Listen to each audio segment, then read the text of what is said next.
Alrighty, welcome back. So today I just wanted to look at a few special linear equations. These are ones that tend to show up and sort of give some people a bit of a shock because they're not really sure what they're meant to do. Okay, so this is one that you've probably seen before. It goes like this: y equals 4. Okay, let's draw up a table of values. We'll have x and y, and we'll say minus 2, 0, 1, and 4. Okay, so when x equals minus 2, y equals 4. When x equals 0, y equals 4.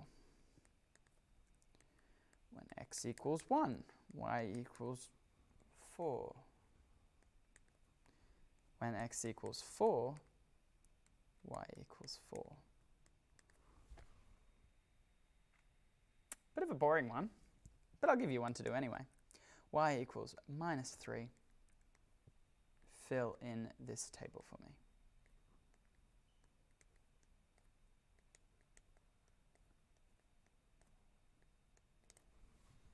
Alrighty, so there's your table. Have a go. Fill in the values. So I'm going to save myself some working out and just write minus 3, minus 3, minus 3, minus 3. Why? Because y equals minus 3. No matter what. It doesn't care what x is doing. Most equations go like y is equal to something to do with x. But in this case, in both of these cases, y is basically saying, x, I don't care what you do. I'm going to be negative 3. Or I'm going to be 4. Why? Because it doesn't care what x is doing. Doesn't have any effect. Y is just staying as a constant. And these sorts of graphs are really important because these allow us to draw flat lines. But not the only time, because sometimes we get some weird things like x equals 4. And your one is going to be x equals minus 2, just for when you're ready. So what does it look like? Well, let's draw up myself a table. And this table is going to be a little bit different. Why? Because I'm not going to give myself x variables, because I already know what x is. I want to give myself y variables. So let's give myself minus 2, 0, 3, and 8. Alrighty. So when y equals minus 2, what does x equal? Well, x equals 4.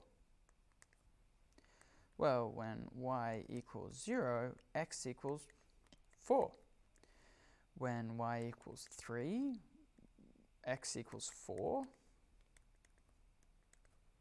And hopefully, you'll probably be able to see the pattern there, but there's going to be a 4 here as well.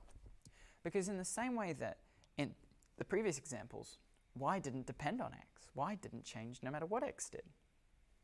This is the same, but it's the reversed. When x stays fixed, x is just 4. Always going to be 4s. Your one is x is equal to negative 2. And your table looks something like this. I'll say negative 3, 0, 1, 5. Alrighty, there's your table. Fill it in nice and quick. It's an easy one. Alrighty, well, x is equal to negative 2.